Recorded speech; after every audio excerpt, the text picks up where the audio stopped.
Yo, yo, yo, welcome to NS9LIVE. I'm your host, Anthony DiNardo. With me, we got Tyler. We got Jim. It is the night before opening day, fellas. How's everyone doing? I'm doing excellent. I can't wait for tomorrow. It's a holiday. I'm tired. I'm cold. I'm sick. I want everyone to know I'm playing hurt. Just so we know, I'm the North Shore 9 I remember. I'm fighting through. It's Tyler's flu game tonight. It's my flu game. I'm tired. I'm cold. It was snowing. I don't feel like I've slept in a week. Actually, probably 2 weeks now. I'm battling. You know, that's all you can ask for of a team player like myself. I do what's best for the team. I'm here. I do it for the North Shore 9 family. This is giving me all the 2020 vibes all over again. Jim's in a good mood. He's happy. I feel like people are going to like him, enjoy him tonight. Tyler's all angry and miserable.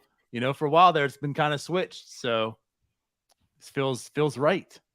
I'm cold and I'm tired. I don't feel good. Well, I'm doing okay.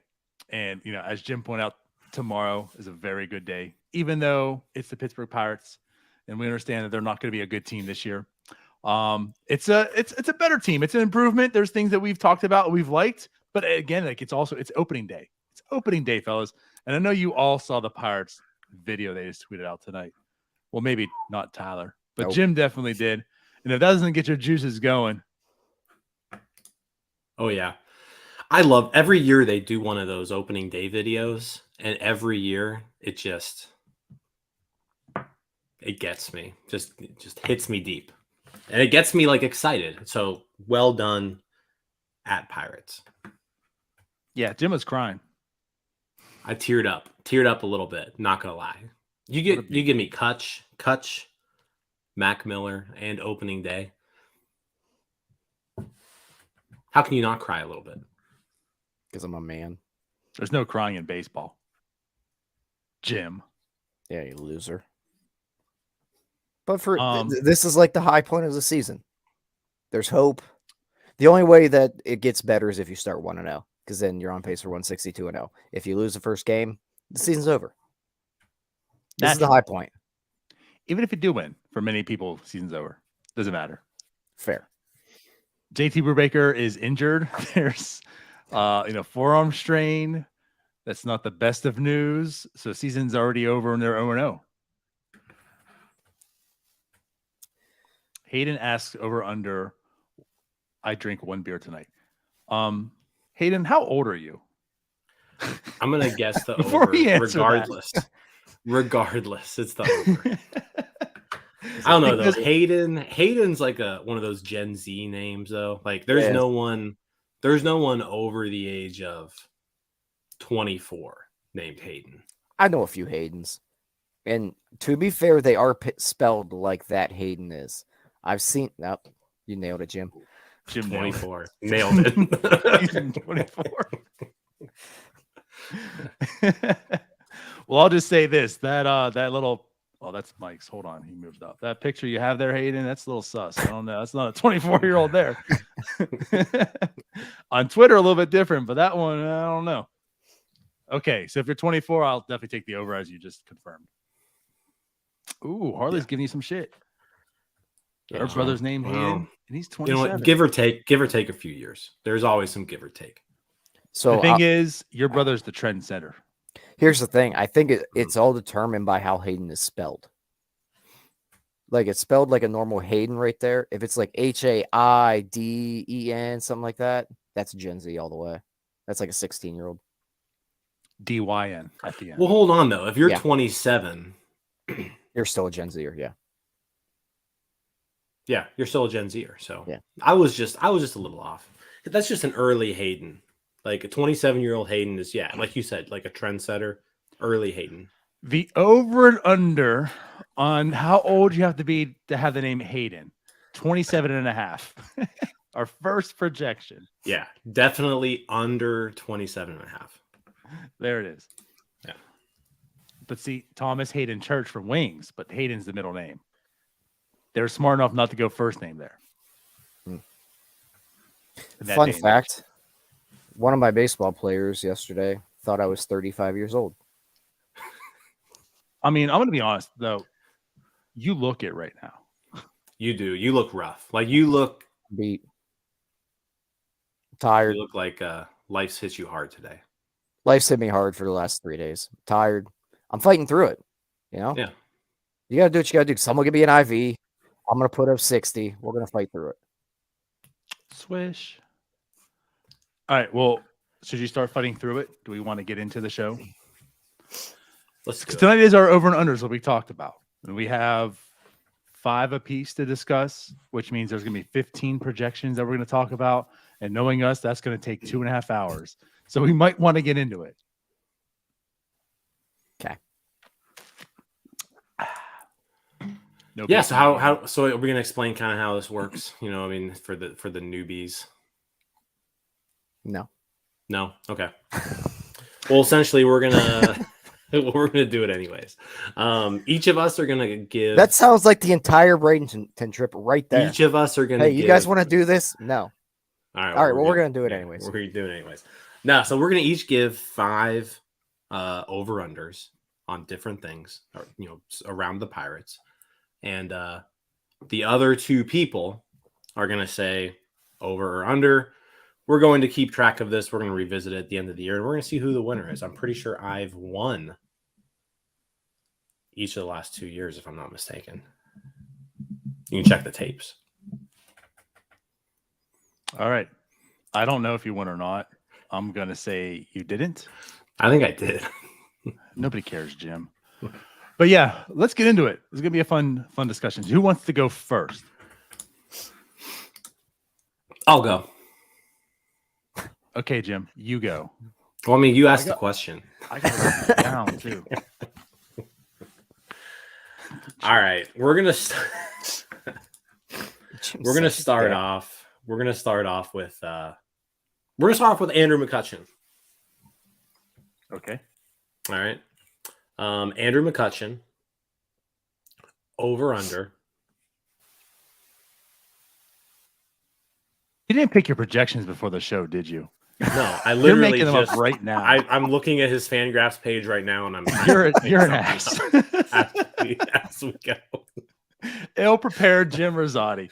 So, over under Andrew McCutchen, 108 weighted runs created plus. That's a good number. Is that his 2016 weighted runs created plus? You would know. He was at 105 in 2016. Yeah. 10. What did I say? 107? You said 108. 108. All right. I'll go first here. I'm gonna take. No. Oh my God. No. Actually, time out. I have to change this. Jim, you're an idiot. Make it 107.5 or 108.5 because if he hits 108... Okay. No, you're right. 107.5. Okay. Now you can go, Tyler. Okay. I'm going to take the over, and really I'm only taking the over here because I think they'll use him better than he has been in the last few years, where he's probably going to get a few better matchups than normal. So I'll just take the over here. 107.5 is not a huge number. Like, we're just asking him to be 10% above average, and in the role that they should be asking him to play, I think that's very doable. Yeah, I got to go with Tyler, too. I'm going to take the over also, just because I don't think he's going to be the everyday player. We've already talked about why we like the Andrew McCutchen signing, much like how we like it with Santana, you know, with the shift and such. There's opportunity that he'll get better in that regard. So I'm going to take the over also. But that's a very good number. Like, if he's sitting right at 108, I feel like that's about right. So he could also sit at 107, and I think we'd all be satisfied with him doing that, but he's still under. So, but I'll take the over just at least I know I'm at least tied with Tyler right now. Strategery. There you go. Strategery. All right. So you're both over on that. And feel free to comment what you would say in the comments there too. Over, under. Let us know. Like Bucko Mike actually said under. Shockingly. Yeah. Is it but shocking? Cody said always over. And Kenny says he would never bet against Cutch. So yeah, let us know what you're at. Okay, so let's just go around the horn then. So Tyler, you're next. All right. I'll just go to our boy here. And I'll go with Ke'Bryan Hayes. And I'm going to go with the home run number, the one we've been talking about with him. I will set the number at we'll go with 14.5 home runs. I think Steamer has him at 12. We'll go with 14.5 here just because we've seen a little bit that might make us a little more optimistic. So 14.5 over under here. Okay. So I guess I got to go first here. I'm going to say Graves actually tweeted out last night, the home run projections. Some of them I was a little facetious on. I did say Cruz would hit 77. Also said Austin Hedges would hit -3. I think Austin Hedges might actually hit -3 though. But I did go, I forget actually what I said about Hayes. I guess between us in the group chat and like the few times I've been on the post game and maybe we've talked about him even on the show, I'm buying into the Hayes hype. This is one of the things where, you hear he's done something differently. You're starting to see the results. It's not as if he just showed up to spring training and like he's batting .330. It's like, oh, well, spring training numbers, right? Like there's a fundamental change in what he's doing. He's pulling the ball. We already know he hits the ball hard, but he's pulling it now. He's hitting into the air. And I mean, hey, like Tyler, we talked to Neil Walker and Neil Walker's all for it. So I'm all for it.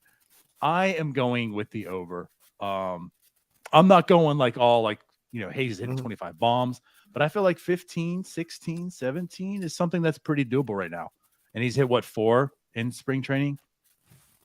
I mean, we know the wind's blowing and stuff anyways, but regardless, like he's hit 4 in like 30 plate appearances or something like that. So I'm buying into it. And let's all remember, this is a guy that has 18 career home runs in 3 years. Well, like 2.5, but.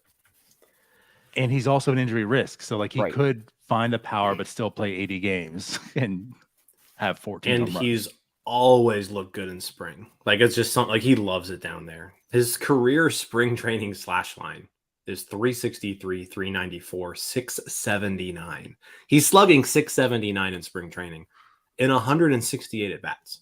Like it's not even really that small of a sample size. He has 11 homers in 74 spring training games. So he has almost as many home runs in 3 months as he does in 3 actual seasons. Yeah. So, he loves spring training. So we've seen some good things out of Hayes. I think he could be a sneaky like 2020 candidate if he can figure out that launch angle, which, so far so good in the spring. He hits the ball hard. He's always hit the ball hard. It's just a matter of hitting the ball in the air to his pull side now. So I think he's going to take a step forward this year. Like I said, I wouldn't be surprised if Ke'Bryan Hayes ends up being this team's best player. Like like he's the MVP, like a 5-WAR season. Like I could see that coming this year. So I'm over. I think on my projection that I put out last night, I said 15, and that was like being real conservative. So I'm going to go over. So all of us so far are on the same page. Everybody is very bullish so far. Yeah, we need to get some unders up in here. Tim, you make a good point too. Like he could definitely be the MVP of this team. And that's the one thing we talk about. It doesn't take much for him offensively to do so. And we're only talking about like 15 home runs here to hit the over. It's not like you don't have to be a masher to hit 15 home runs in this day and age in baseball. Like that's what we're asking for Ke'Bryan Hayes. Like, hey, can he hit 15 home runs? It's not like we're saying, hey, he's going to hit 30. Yeah. All right. Cool. DiNardo, you're up. All right. So I guess it's my turn here. So I'm going to go straight to it. We're going to talk about our boy, Canaan Smith-Njigba. I didn't take that because I knew you'd want to. Only because a few things. The Eric video where he pretty much trashed and said he'd be good in Korea. He doesn't have the power. He's also talking about spring. We're talking about a guy who's hit the ball hard, but not so much in the air. Spring, he has 3 true home runs, 4 that's gone over the fence. So Canaan Smith-Njigba, I'm going to say it, he's made the opening day roster. 9.5 home runs for him. I'll go first here. I guess this is going to be my first under. And I think he has the capability to go over that. I'm just not quite sure how many plate appearances he's going to rack up over the course of the year. So I'm going to go under. But like if I had to pick a number, like that 9.5 is a good number. I'm thinking like right around 8. Like 8, 9 home runs is probably where he ends up. But good number. I'm going to go under, though. Yeah, I'm with Jim here.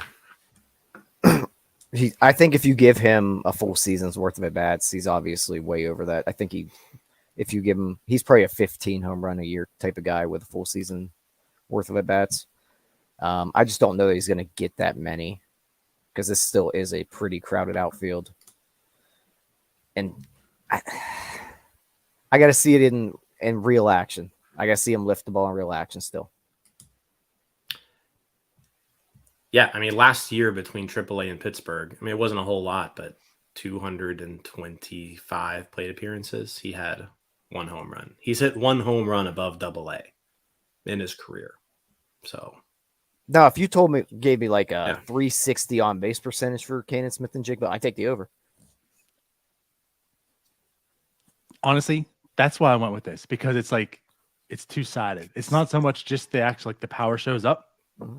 But also the playing time, which is going to be interesting for another over and under I have. Well, if he's putting up a 360 on base percentage, he's going to get the playing time. I'll tell you that right now. If he has a 360 on base percentage and he's not an everyday player by June, we could easily be talking like the 360 on base and 380 slugging. But I mean, it's kind of like a player having like an 800 something OPS that's like top 10 in the NL, but still only having like 17 home runs while he slugs over 500. You would think you'd have more because you'd be playing every day if you're putting those numbers. But anyways, I digress. Okay, so there's mine. So Jim takes the under, Tyler takes the under. We're still just matching up. Yeah, we need some. It's going to be a 3-way tie at the end of this year. Yeah. All right, we need some differences here. Let's go to Endy Rodriguez. Endy Rodriguez. Over, under. Over means he's called up after the date. Under means he's called up before the date. Endy Rodriguez called up to Pittsburgh June 14th and a half. June 14th and a half. I love it. So he's called up at noon. June 14th and a half. So if he's called up June 14th or earlier, that would be the under. He's called up at noon. If he's called up June 15th or later, that's the over. We should do it that way too. You should make a time. June 14th, 5 o'clock. When the announcement strikes. All right. I guess Tyler goes first. So under would be before that, correct? So June 14th and before would be under. Okay. I'm actually going to take the under here. I think he does get an earlier call up, but I think he gets immediately sent back down maybe a day or two later. And then they just push it back a few more days for Super 2. Okay. Which is very likely to happen. I think that's the most likely scenario because of the catcher situation right now. It's not great. That's a good point. Although, do we know what is? I could just be lost. No, because I'm not currently full up to date. Is Heineman still in the organization, or is he about to go somewhere? Heineman's still in the organization. Okay, I'm going to take the over. So after June 14th, I'm going to take the over. You just want to be different. It's the first time we're going to differ on something. Yeah. So this is my way of taking the edge. And I mean, if we're going to bet on the Pirates, I'm going to bet on service manipulation. And I'm comfortable with that. I'm very comfortable taking the over right now. Okay. I don't think this is going to be a true Roansy thing. So what you're saying is that the Indianapolis Indians are going to enjoy a few months. No, Yes. Tyler Heineman's going to get most of those starts. We'll get about that. Endy's got to work on his pinch hitting, you guys. Yeah, exactly. Yeah. Got to get him and Henry Davis getting some work in the outfield. All right, am I up here? Yes. All right. Oh, Jesus. What if Tanya Harding's hedges could be big under? Here's the thing. If I'm Tanya Harding anybody, it's not going to be Hedges. Like, I think he's a very capable backup catcher. So he wouldn't be the one I would be Tanya Harding. Sorry, Jason. Sorry, Jason. Sorry, Jason. My apologies to Jason. My man is finally earning a paycheck, and Jim's going to take out his knees. But if I had to pick, well, here's the thing too. Like, he still gets major league service time. You know, if he's on the IL. So, and then he gets to sue you. Career. I mean, he's a catcher too, and you're taking out his knees. All right, let's move on. All right, I'm going to go with the guy that we have bantered over all spring here, and I'm going to go with Jack Suwinski. Jack Suwinski, 220.5 batting average this year. Under. I don't think you can strike out as much as he does and have a batting average above 220. Just 220 is the hard cutoff there. Yep. That's the cutoff. Yeah. That's the hard cutoff where he's done. Yep. So if I would have said 219 and a half. 219 and a half, I probably still would have gone under. Okay. Yeah. Bucko God, this is going to make going me opposite of everything. He is projected at 223. I differed from you. Zips actually likes him more. Zips has him at 243.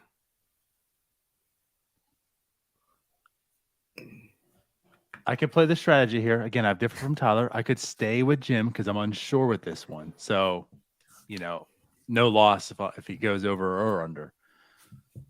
But what do you think? What's in your heart? Yeah, but don't pander. I feel like how what Jim's saying. I feel like he could strike out that much and still have like a 225, 230 batting average. So, again, and also too, like, nothing is going to really favor him. But again, like we imagine the balls in play are the average is going to go up a little bit this year. No shift. I just hate to like I don't want this to be the hill I die on to try to beat Jim. But I want to beat him. So maybe I'll just go. I'm going to take the over. I'm going to take the over, but I'm not very, very confident. And I'm not. But I don't think he's mad 240 at all. Anywhere near that. I think he could hit in the 220s. I'm praying for a 221. 220 is not. I shouldn't say that either. I should say I'm praying for a 220 batting average on any player on this team. I'll say this with the new shift rules, 220 is definitely in play. Because we don't know exactly yet how that's going to translate. Like, right. 220 this year could really be like what 200 was last year. Right. I mean, batting averages may just go up. I don't know if it'll be that drastic, but right. I mean, that's kind of what I'm getting at. Yeah. Like, I feel as if 220 isn't going to be what 221 was last year, but it's still bad. I mean, 20 batting average he might points also get very streaky and hot at some point in time. Just 20 points overall. Just a 20-point raise in your batting average is 2 extra hits over 100 at bats. Yeah. So, like, does the shift give you 2 extra hits per 100 at bats? We'll find out. Yeah. Okay. For the record, can we just give a shout out to Smitty? I just got a text from him telling me that I look so young next to you two. Dude, you look 30. You look like you just got home from like a 12-hour shift at the steel mill.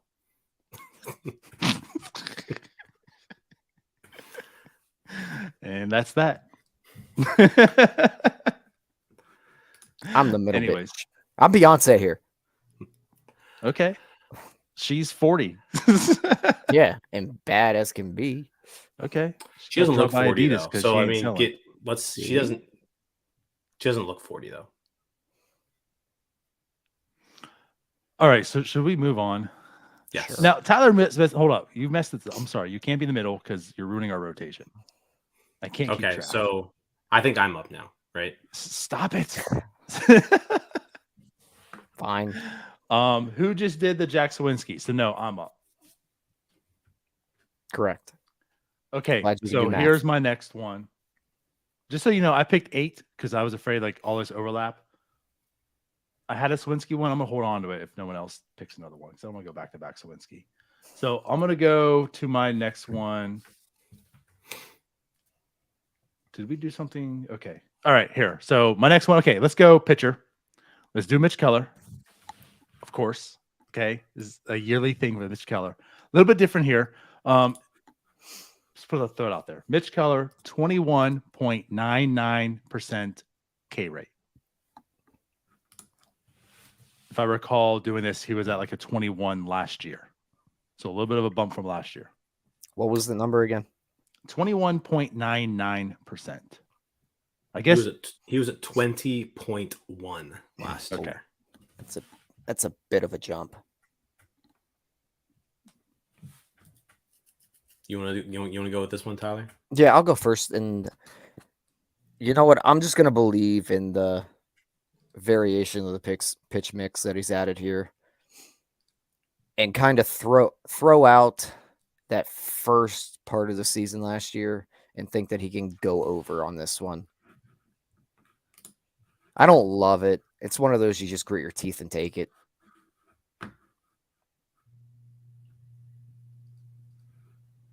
I'm over. okay. All right. I am doing some quick math here. So how many more strikeouts does he really need? All right.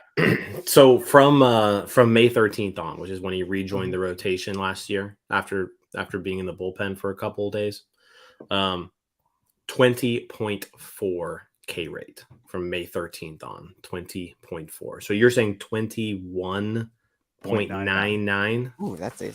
You did jump that. I did.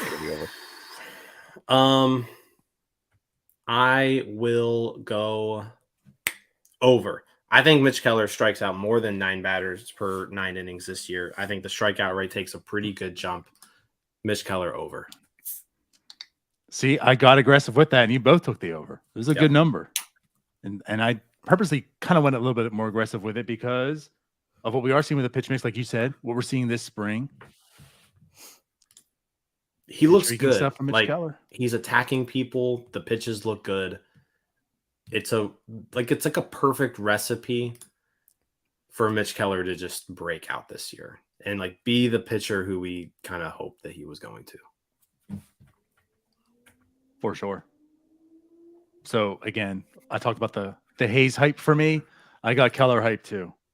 I really, really do. It just smells of a season where he puts it all together. And I'm not talking like Cy Young or, top 10 pitcher or anything like that. I'm just talking about this guy has solidified himself as a major league pitcher. And he can be the mid to top of the rotation. I like a lot from Keller. So, all right. So you both took an over. So we're going real strategic over here. No, we don't need strategy. We just look at it. We have good brains. We figure it out. Okay. Let's figure our next one out. All right. Jimbo's up. O'Neal Cruz. Let's talk about O'Neal Cruz. Over. Find what he wants to talk about. Over. Under. Over. Yes, Jim. We know it's the over and unders. You don't need to stall to fill dead air. 27.5 errors. Oh, Jesus. Over. So I was thinking about this one as well, but I couldn't think of a good number for it to throw on. 27.5. Yeah, I'm taking the over.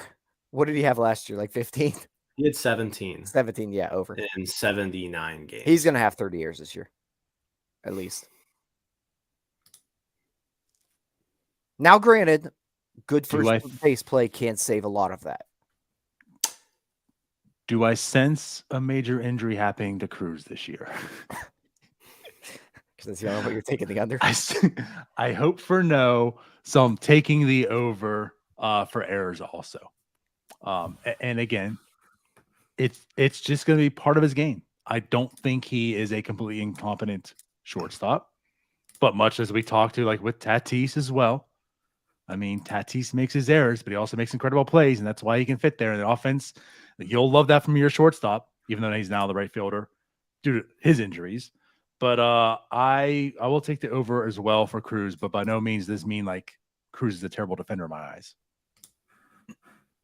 You know, here's the thing too, and I'm still taking the over, but here's something to consider, Tyler. He did have 17 last year, but that was with Josh Van Meter at first base.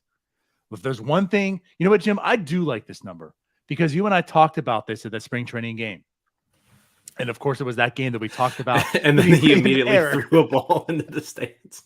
Like literally 5 minutes after, right? It was 5 minutes after you said it. No, this is a funny story, by the way. So DiNardo, we're at the Orioles game on Saturday. And he goes, you know what? O'Neal Cruz has had some pretty good throws this year. Like I haven't really noticed any bad throws from him. And no lie, within 5 minutes, he just sails one into the Lecom, like the mesh netting behind first base. It was pretty funny. It was. This is what you get from North Shore 9. Just like Ryan and I were talking about today in the chat. Like as soon as it came to existence, the Pirates' good run just ended. 2015. But no, that is something to actually consider. That's why I kind of do like this number, because I could see Santana and Choi helping them out. So like the 17 of last year, would he have had 13 with them there? So does that translate to maybe, I feel like that's a good number. I'm still sticking to the over. I feel like I'm more safe that way.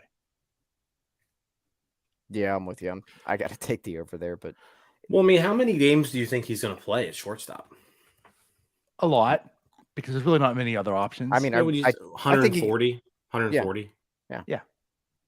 So like last year, just for, shits and giggles here, he had an error every 4.65 games. So if he does the exact same thing over 140 games, so it means he doesn't get better, he doesn't get worse. That's 30 errors. Kenny said he's having a 30-30-30 year.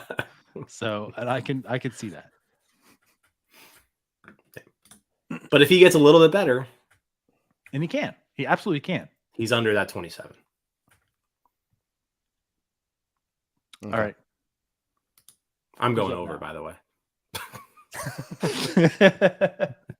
Yeah, he's going to make errors. Like, he's going to make you want to pull your hair out.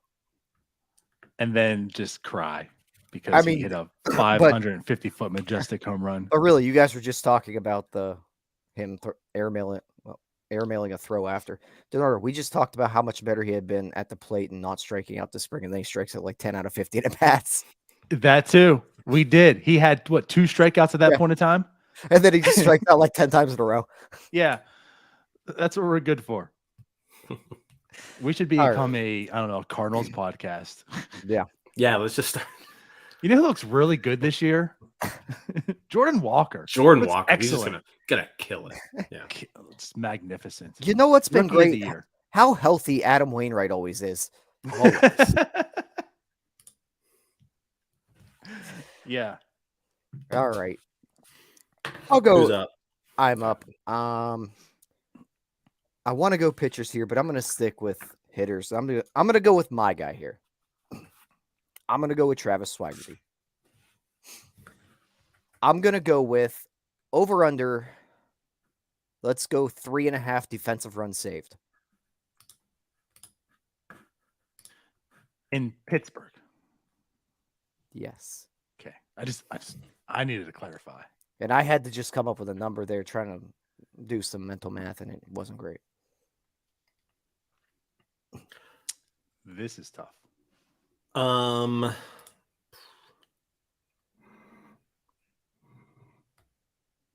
This is tough because I do not know.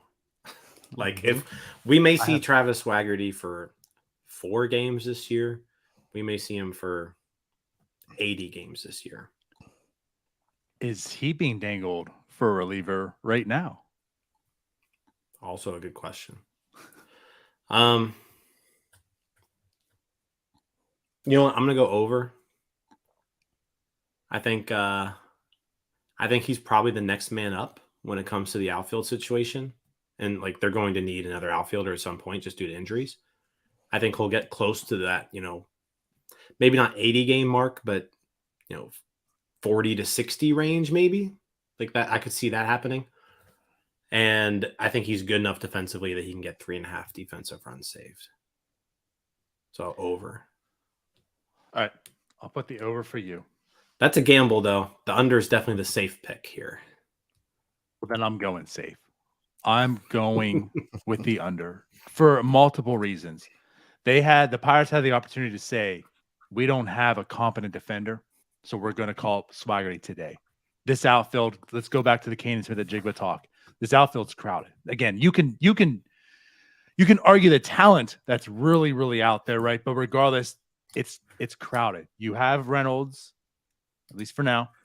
You have Cutch for the little bit he'll get out there. You have Connor Joe. Canaan Smith-Njigba's already made it. There's potential of Bay getting sneaky outfield, at bats and starts. There's still a Cal Mitchell out there that and then there's why they had the opportunity to say we prioritize defense and that's why we're going to pick him over whomever else. They didn't. So that tells me what they told me last year, that they don't have a whole lot of faith into him. I don't know if I see 80 games from him. I don't think I see anything near that. I would bet more on the 4 games than the 80 games. So I am going to go under, and I think this is much how you guys talk about the home runs with Canaan Smith-Njigba. Just opportunities. I don't think he's going to get many opportunities. I think he's honestly best suited for this team as a trade chip. That's probably how they look at him. But I think definitely not return much. Definitely the safe pick. I think we can all agree if he did get the opportunity, though, the 3.5 is an easy number for him. Yes. If he was on the opening day roster, I would have taken the over. Well, I wouldn't have said 3.5, you dumb. Okay, fine. What would you have said? I don't know, like 6.5. Okay, I maybe think. Because how long is he going to stay before he gets demoted? Yeah, I'm taking the under. I mean, 3.5 is a good number for an outfielder too. That's pretty good outfield defense. Yeah, I think we can all agree that Suwinski played a pretty good outfield last year, and he was only at a 2. He was a 2. Yeah. Plus, Minnie makes a good point. Travis Swaggerty isn't around the 4-1-2 athlete. 0 chance this is over. What's around the 4-1-2? I don't know. I've only heard of around the 7-2-4. All right. So that's another one Jim and I differ on. So we're getting some changes now. I took a risk there. Yeah. Okay. But so you know what? It's a risk that can really pay off if one injury, and I think that hits the over pretty easily. Or a Brian Reynolds trade. Right. Yeah. Unless the Reynolds trade brings in something that's it. We'll be ready today. There goes Swaggerty's chance again. All right. So I'm going to do something a little bit different here because I feel like we want to talk about the same players and there's some overlap. So here's the route I'm going to go because we know this bullpen's very, very bad. Still, we saw the opening day bullpen right now. And there's been some intrigue on this guy. I've been somewhat intrigued. So I guess I'll put this out. This isn't a David Bednar one. This is a Colin Holderman, 4.5 saves this year. So I think that's some implications that could mean some things about David Bednar. I'll go under. Under. 1, I think Bednar stays healthy all year. 2, I don't think the Pirates trade Bednar this year. 3, I'm just not as high on Colin Holderman as everybody else. I think the dude is just a guy. He's a guy. He could be DFA'd come June. He is just as much of a No, he has just as much a chance of doing that. No, that is one of the dumbest thing you've ever said. All right, Colin Holderman is not getting got DFA'd. options. He's got options available. So he Colin could Holderman will not be like DFA'd. that's a option. That's a Brian Cornell take right there. Like that's just stupid. No. Okay. Not DFA'd. He could be in the minors come June. I have no faith in the guy whatsoever. None. Okay. I'm gonna take the over because Jim's a big dummy. I think they do insert him into that 8th inning role and use Will Crow more in a proper role for what his talents should allow him to do. And the way they manage their bullpen is just weird in general. So I wouldn't be shocked if Holderman just gets some random saves here and there, and then Bednar goes out there, throws 53 pitches against the Cardinals in 3.5 innings, and they have to use Holderman in a few save situations. Granted, this is all like dependent on whether the Pirates are going to win like 70 games or not. Because if they're going to win 60 games, Colin Holderman's not getting any saves. That's the other thing too. Like, I mean, just because he may fill in for Bednar every now and then, like how many opportunities are they really going to get? Oh, good Lord. Colin Holderman is not Zach Thompson 2.0. Colin Holderman can actually throw over 92 miles an hour. Jim Ransati.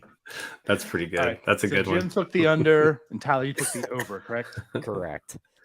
All right, I like it. If I were to choose, I would take the over as well.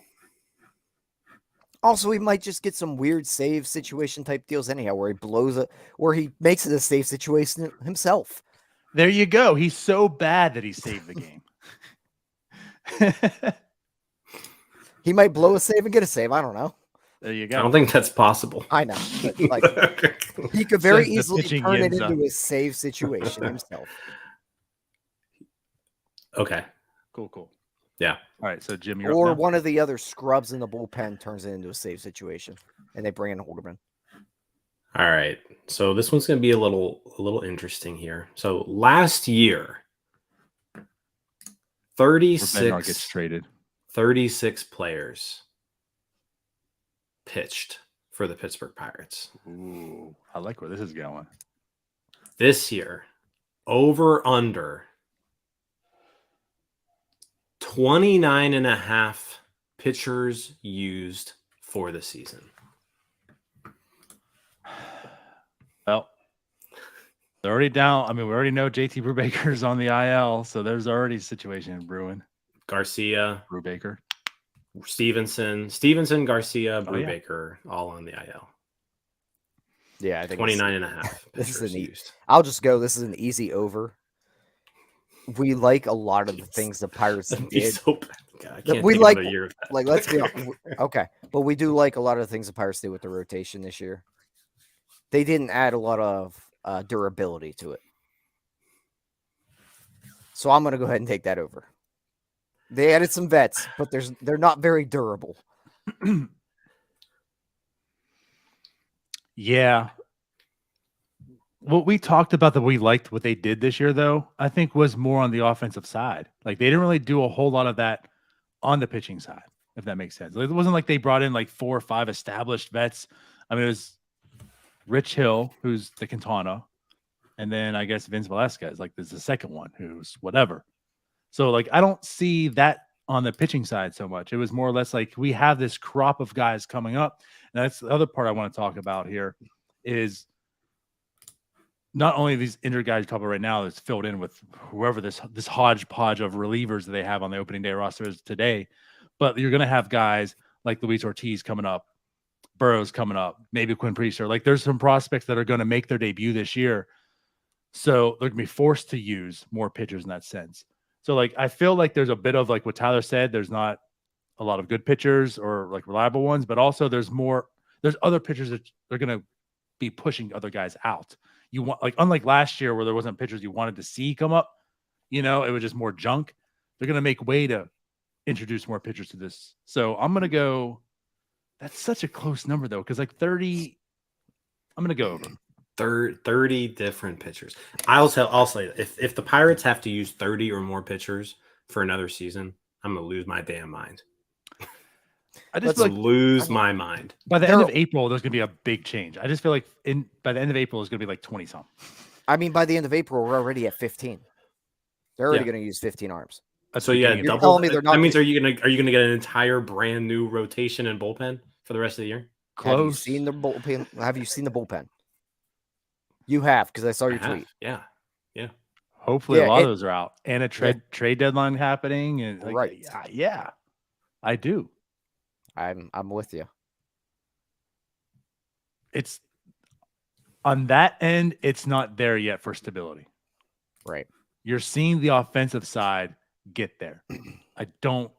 To me, this is like a year away from a stable type of pitching unit.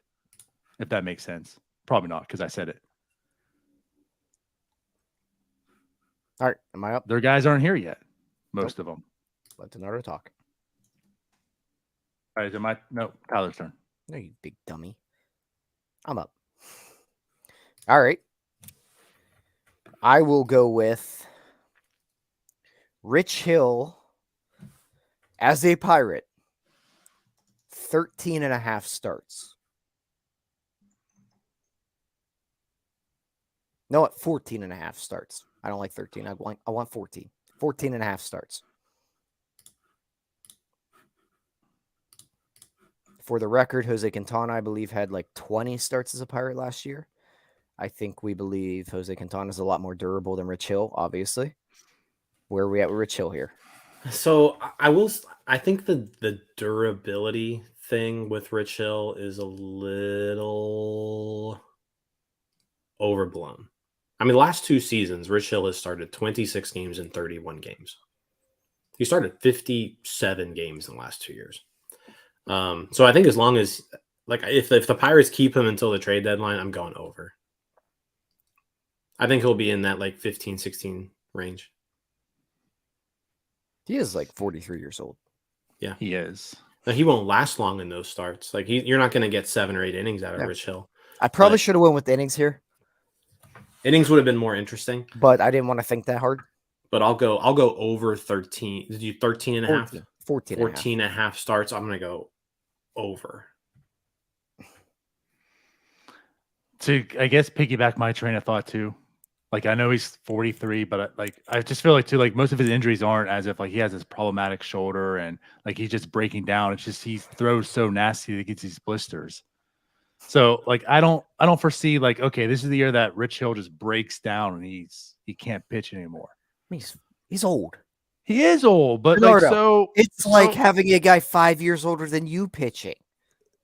And you're not gonna pitch. And oh god, who was the pitcher we're talking with Justice about that you could Jamie Moyer? Not hit him? Yeah, Moyer. So it was Moyer. Oh, I'm taking him yard.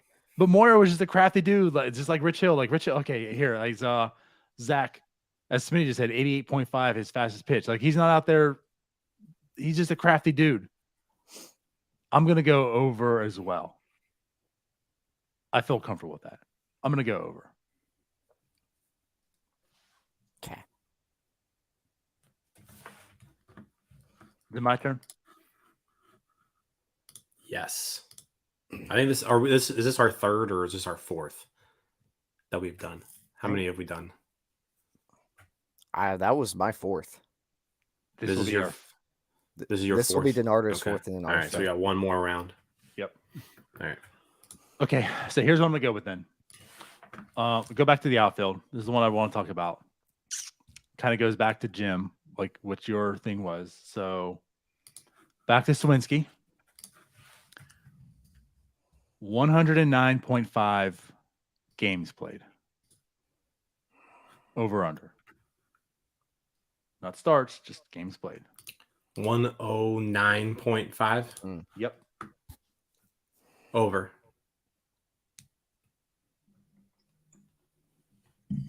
I was very confident. Yeah, I'm going over. Like I think he's not as an everyday player like he was last year, but I don't foresee an instance where they like demote Jack Suwinski for like 2 months. Because what if he's just not good?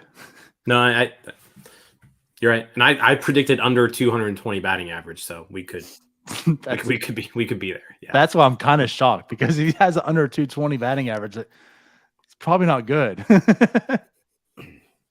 I'm going to go over, though. Ooh, that's a hot take by Doug. He says under 50. Well, Doug really loves likes Swaggerty, though. Swaggerty and Canaan Smith-Njigba. So I don't think he 22 home runs for Canaan Suwinski. Smith-Njigba, 15 defensive run saves for Swaggerty.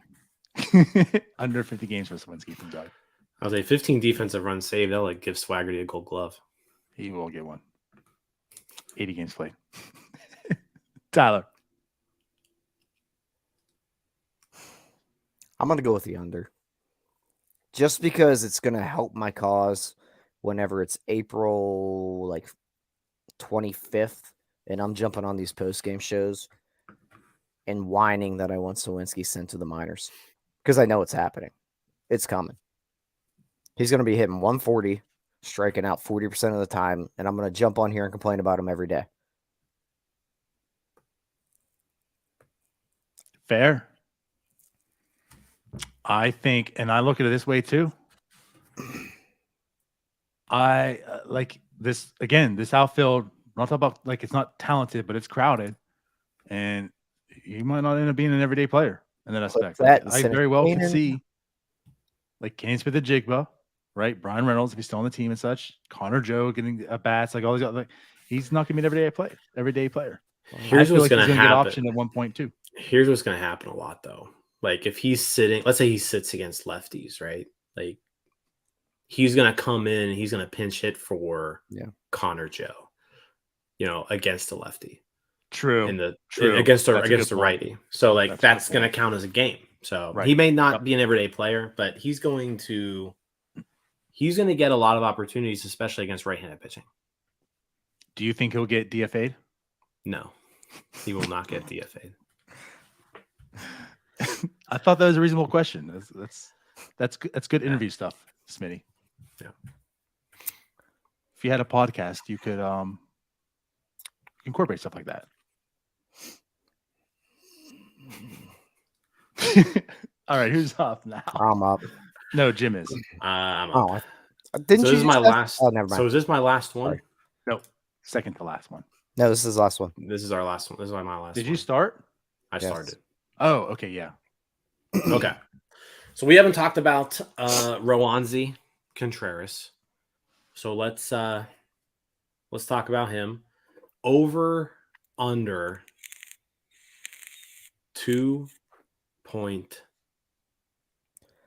1.95 WAR. fWAR, bWAR. That is a very good question. That's a good question. That's a good question. fWAR. 1.95 fWAR.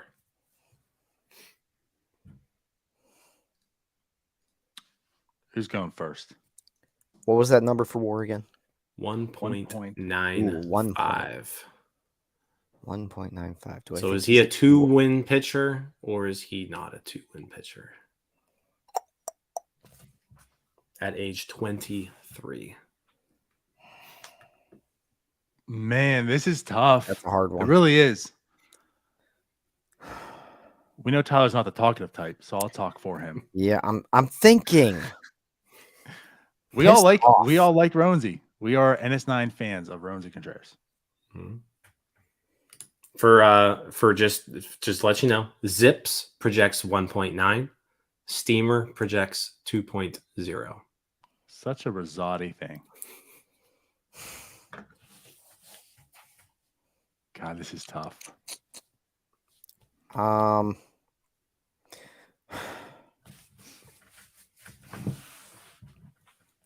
You know what? I'm going to go with the over here, mainly because I think we're going to see the run environment increase a good bit. And if he can get enough innings, I think he can get to that number. I don't really foresee a breakout season for him yet, but I think he'll be very close to that number. We did see him at a 0.8 last year, I believe. 0.9. 0.9 fWAR. Okay. Yeah. Somewhere around there. And that wasn't that many innings.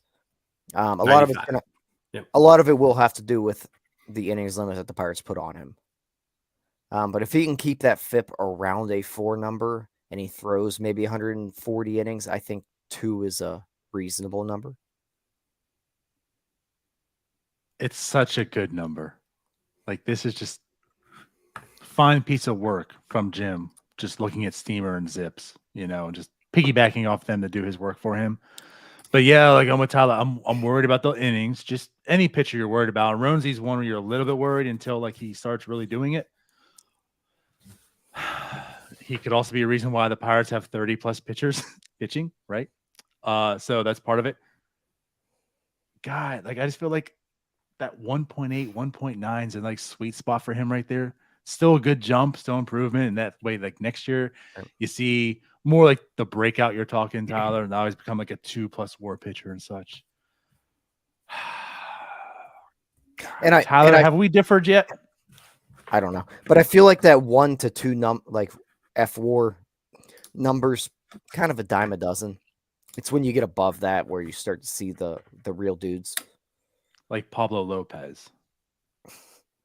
Well, like Keller, for example, last year was 2.1.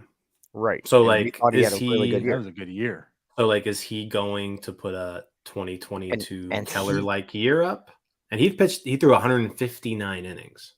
Now, which is why I also added that I think the run environment will help Roansy a little bit here, because I think we will see more runs, a bit higher ERAs from some guys. I see what you're saying. Right. Oh, man, this is tough. I'm going to go under. We have differed before, Tyler. I'm going to differ again here. I'm going to go under. Take the strategy out. Yeah. Oh, God. Now, if you gave me fWAR, I think he does hit that. I agree. And that's why I said 2. fWAR, I'm going over. I didn't go fWAR. But real quick before we get to the next one, Smitty here says Jeff Passenbaum. So what happened? If you're not on Twitter, breaking, a deal is in place between the minor league players in the MLBPA and Major League Baseball on the historic first collective bargaining agreement for minor leaguers. Union officials tell ESPN. Deal is 5 years and includes at least 2 times pay at all levels of the minors. I don't give a shit about that. Fresh this is the day that Brian Reynolds was supposed to get signed. True. I will say, when I saw that and he started reading it, I was starting to get kind of giddy inside. I was like, oh, did it just happen? I know. Well, when he said it, I was like, yeah, Reynolds would be nice there. But yeah, so if you're a complex league player, you go from, this is astounding, you were making $4,800 a year in the complex league. That now goes to $19,800. Low A and high A both go from $11,000 to $26,000 and $27,000. Double A $13,000 to $30,000. Triple A $17,000 to $35,000. So there you go. Nice. It's still like, it's still probably not enough. It's not enough, but right. You're in the complex league and you're making $18,000 a year. So. Yeah. But we're getting there. Oh, well, cool stuff. Yeah. Sure. Over and under, how many minor leaguers get cut tomorrow? What if they just cut half the players? All right. Okay, so Tyler is over, DiNardo is under 1.95 fWAR for controllers. Yep. Okay. So Tyler, you're next. This is your last one now too? Yeah. Over under 4.49.5 ERA for our guy Vinny Velasquez as a Pirate. 4.995. Yeah. 4 point. So say it again. My bad. 4.4. Okay. 95. 4.495. Yeah, 4.495. Okay. That's why I asked. That's why I had written down. But I thought Jim said something else. Yeah, right before 450.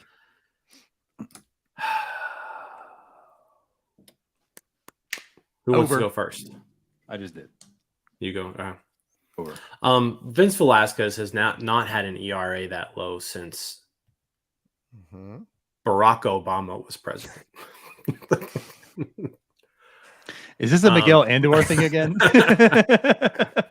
Like just a quick glance here. Barack Obama was the president the last time Vince Velasquez had an ERA under 4.50. So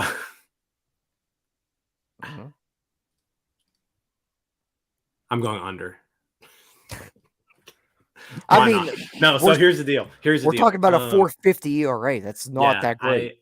I think, and this is why I say this. I'm saying this because for some weird reason, the Pirates the last couple of years have had success when they've like gone out and they've identified these like really meh guys and bring them. Yeah, we're not going to count Trevor Cahill. Or we just pick and choose. Yeah, we are. No, I'm going to count Tyler Anderson and Jose Quintana. Yeah, I'm going to count those guys. So I'm going to say like this is like a bounce back year for Vince Velasquez. Under. Where's he bouncing back from? Being bad. This is a breakout year. No, it's a breakout. He's bouncing back to the Barack Obama days. So he bounced. He bounced down, and now he's going to bounce back up. Under. Let's go. Wow. Yeah. I've won. I didn't realize it was going to be this easy. Jim is taking the under. I told you I was in a good mood. Good mood going into this. Vince Velasquez. Yeah. Taking the under on Velasquez. Best year since 2016. And especially this year when I just see ERAs going up. Like how Tyler was talking about. Not that I think he's going to be one that's directly affected. It's not like as if he's like this ground ball pitcher who makes a living off of that. I mean, he does strike people out per se somewhat. But yeah, it's Vince Velasquez. This is the reason why we didn't like it. So if you didn't like the signing and you don't believe he belongs in the rotation, how the hell do you think he's going to have under a 4.5 ERA? I don't get it. You know why? Because I watched that video the Pirates tweeted out like an hour ago. And it just got me all hyped up. So you know what? Vinny V, breakout season.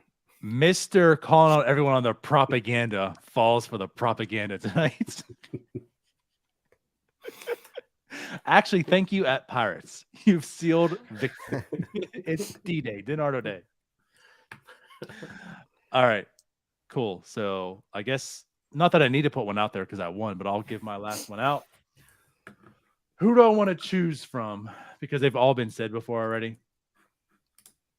You should be original like me and Jim. What's that?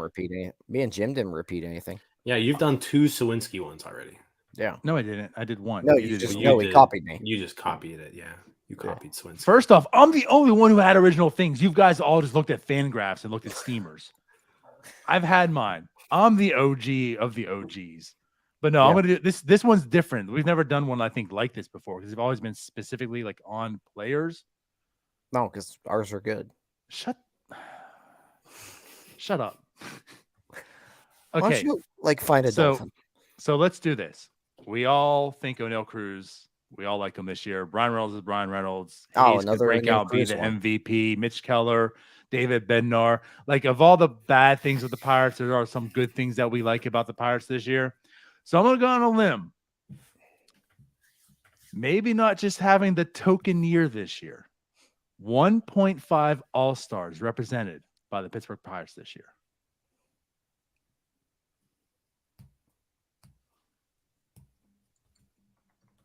Ooh, look at you. No, I'm not even really thinking about it. I'll go over because I think Brian Hayes has a good year, enough to be an all-star, and I think at least one more guy is going to be more than Arenado.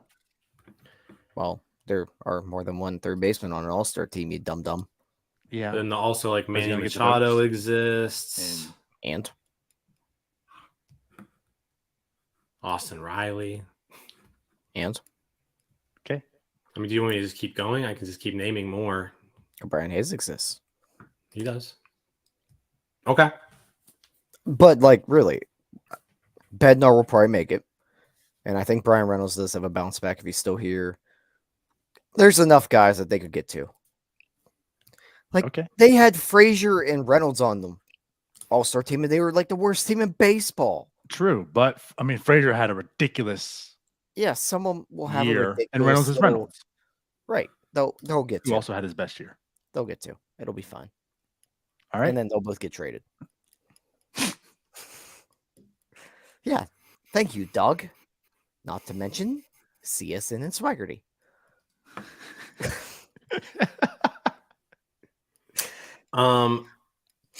Does like home run derby count, or are we talking about all-star team? Does home run derby? Well, Cruz is in. No, yes, actual all-stars. This isn't okay. I'm gonna go. You know what? I'm gonna go over on the 1.5. I think I actually don't hate Hayes there. I think Reynolds goes. Like I think Reynolds is an all-star. And I think one other person between. Someone get on Twitter, by the way. Keep going. Keep going. What? Oh, I said I think Reynolds. Reynolds goes, and I think one of Hayes, Cruz, Bednar, and Keller go. I also think that Cruz just has enough hype around him that he just has to be slightly above average.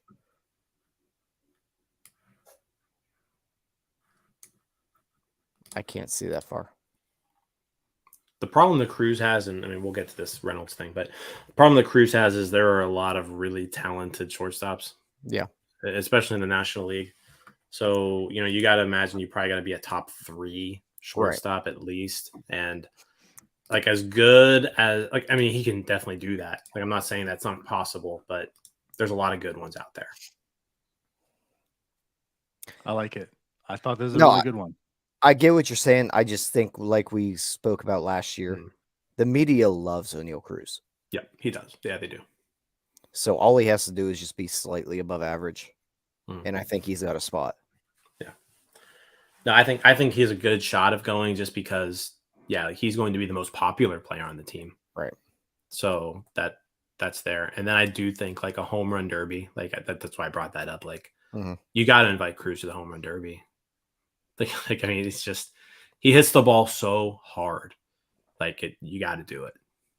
If like he's not going to be a good MLB player, he's going to be a mainstay in that home run derby. Just again, like it's the Joey Gallo effect. Like you want to see that. So I'm with you. But like just to kind of go back with Bogarts moving to San Diego. The top 6 shortstops last year in WAR are all in the National League now. Top 6. And shortstop's such a loaded position right now. Yeah. Cool. I like it. All right. Well, that completes our over-unders. So we'll have those on the site here at some point in time.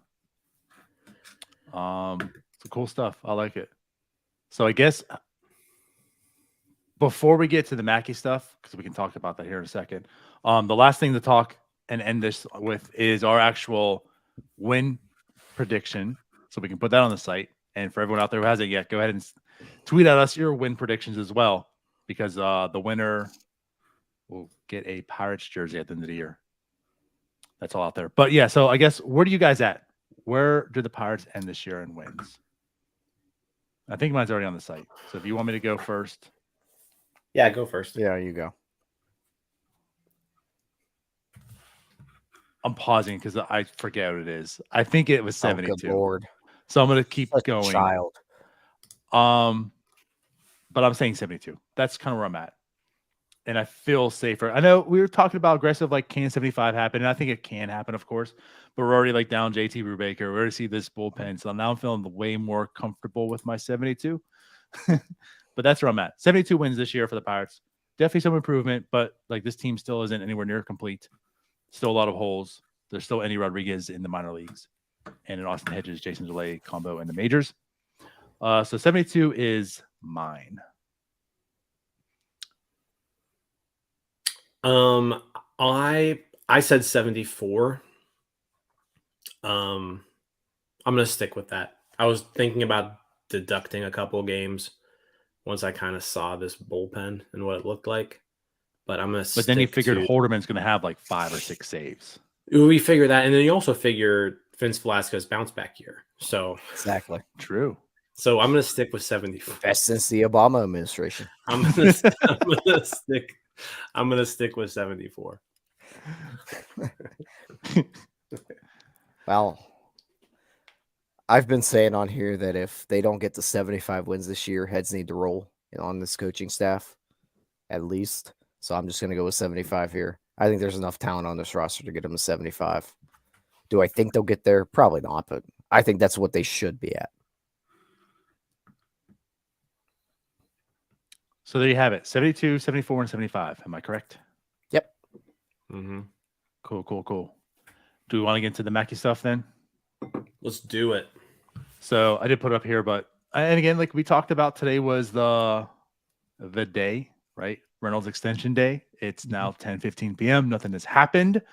If you listen to the podcast, it's already happened. And hey, old news for you guys.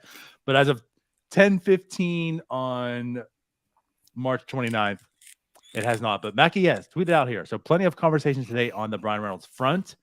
Deadline viewed as first pitch tomorrow. Both sides have moved. As you'd expect, seems like genuine interest in getting something done. Has been discussion on structure of deal. Should be a fascinating next 18 hours. So I guess to go back to like last year, right? The Brian Hayes extension kind of came out of nowhere. It happened opening day. A couple hours later, he got injured, but whatever. It happened opening day. Is this maybe?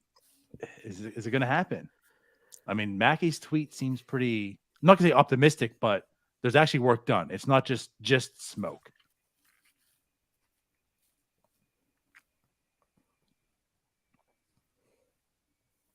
No, I don't think anything gets done.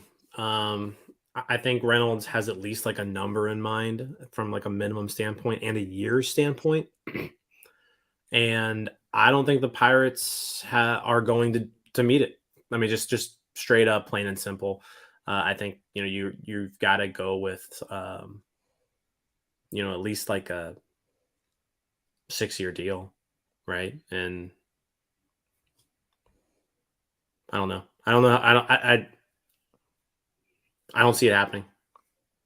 I don't think the Pirates are going to meet the number that the Reynolds camp needs to be at. And I think a lot of it's going to have to do with the years.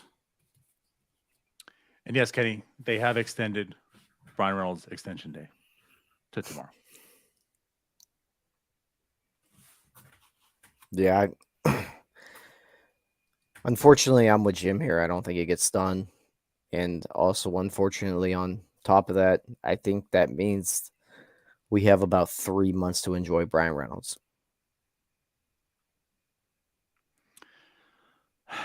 Okay. Let me not play safe here. Yeah, I just got all negative on that. I was in a good mood. And because, I think like 8 years, 125 gets it done. I just don't see the Pirates going that long. Let me then ride the hopium train. So I would say, to quote Neil, and I can't find his message, but this is the last night for some hopium, right? Until the Pirates crush your dreams tomorrow. I've been on board like this isn't happening. But I guess to me, there's been a lot, it seems like some motivation. And nothing to this point that we've heard from anyone else or whatever leads me to believe that it's going to happen. But it just seems like with Heyman and Mackey, like there's been discussion and more, you're hearing more. And then again, with this one coming out now, like there's real progress of some sort. I don't know where it is. Like Jim's saying, they could say, listen, okay, fine. 675 is no good. Okay, cool. We'll do 70. We'll do 7 years for 95. And that ain't getting done either. Right. But I think I'm with you too. Like, even though Brian Reynolds has said, I want 8 years, 130, does 120 get it done? Maybe he says, okay, hey, I like Pittsburgh. I like Pittsburgh. I'll accept that. I got my years and such. I don't know. Maybe what they just say 7. Let's do 7 years, and there's something. Maybe go Pirates get a little more average annual value in there, but they're only at 7. That's what they're comfortable with. And maybe Brian Reynolds says, fine, right? I'm making more money per year and such. I'm going to say yes. And I also feel this too. There's no reason the Pirates can't do 8 for 130. Like, there's just absolutely no reason they can't do it. It's absurd that we're at this point. And then to say, cool, sign this contract for 8 for 130. So because there's no reason they can't, because the outfield depth we talked about, there's a lot of players, but not real talent. Like, this is the person they need in a position they really need some skilled player for. I'm going to say yes. I'm going to say it gets done. I'm not going to bet on what the contract terms are, but I feel like both will be at a point they're comfortable with, and the deal gets done. So there it is. So come tomorrow at 4:11. You all can call me dum-dums, and nothing probably will change. But I'm going with yes. Yeah, I mean, I hope something gets done. I mean, Reynolds may even accept something like 7,105. I don't know, but I think that 8th year is kind of. I think that 8th year is pretty important. I feel like it's got to be like a 7,110 type of deal. Like 105 NC. Like, it's got to be like, okay, I'll settle for it. Still the 7 years, but I'm getting paid a little bit. Instead of 8 for 130, 7 for 110. You know what I mean? That's still a deal. So am I the only one that gets the sense here that it's just the Pirates camp putting out all this information just for when this doesn't go through that, oh, we tried, guys? It could be. History points that that's a very good observation. Yeah.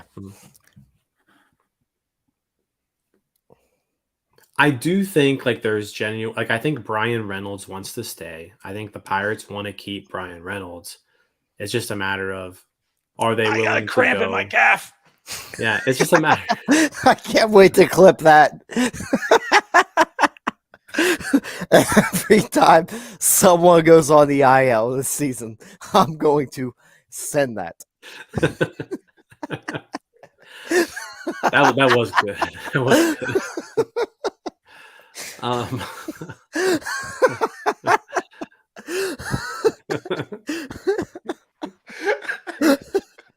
It hurts so bad.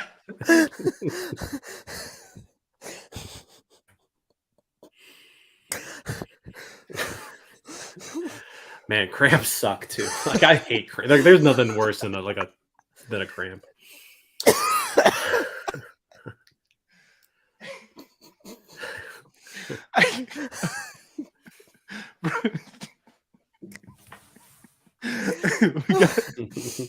we got to end the show. Holy shit. All right, I think I'm good. I don't even know what I was talking about anymore. I don't know. Oh my god. Tyler's crying. There's no crying in baseball, Tyler. Oh, that was funny. All right. This is Reynolds' better side. I didn't endure this pain for nothing. Oh my god. Anyway. What were we talking about? Brian Reynolds. Like, I think both sides are willing to move a little bit, but I don't know if Reynolds is able to. I don't know if Reynolds is willing to. Ted Lasso's on tonight. 8 years. Yeah. I watched Ted Lasso earlier while I was eating dinner. I gotta watch 2 episodes now. Okay, well then there it is. So you guys say no. I'm gonna say yes. Mm-hmm. On top of everything I just said too, like I just feel they've screwed him over too often and whatever. I mean, I know it's the Pirates, so we shit on the front office and Nutting and all that, but like Nutting made it a point to say like this is bad. Let's give him an offer, and they gave him that 2-year deal they came together with. I just feel as if like Nutting better just be smart. Like, listen, like we need this. Let's make it happen, and it gets done. I don't know. That's it. We'll find out in 18, 17 hours, whatever it is. But hey, guys, first pitch tomorrow. What, 4:10, right? Or 4:12? No, that's the other. 4:10 tomorrow. 4:10. Yeah. That's the Pirates home opener. So 4:10 tomorrow. Opening day is upon us. I'm excited. Hopefully, get even more excited with an extension. And that's something even more for us to talk about on the post-game show, Jim. You and I tomorrow after the game. So stay tuned. We'll be live as always now, what we do after every game. Tyler, it looks like you're cramping too. No. We're okay. 30-year-old. Tyler just wants to go to bed. No. We out of here? Yeah, let's do it. Let's go to bed. Tomorrow's a big day. Reynolds extension day. Let's go, Bucks. Yeah, it's just like that. Like, I think Brian Reynolds wants to stay. I think the Pirates want to keep Brian Reynolds. It's just a matter of, are they willing to cramp in my calf. Hey, you all, thank you for watching. I know we try to provide the most entertaining content that we can, and we'd love to spread it to as many people as possible. So I know it doesn't seem like a lot, but if you could take the 5 seconds to like this video and subscribe to the page, it helps out so much more than you know. Thank you, and let's go Bucks.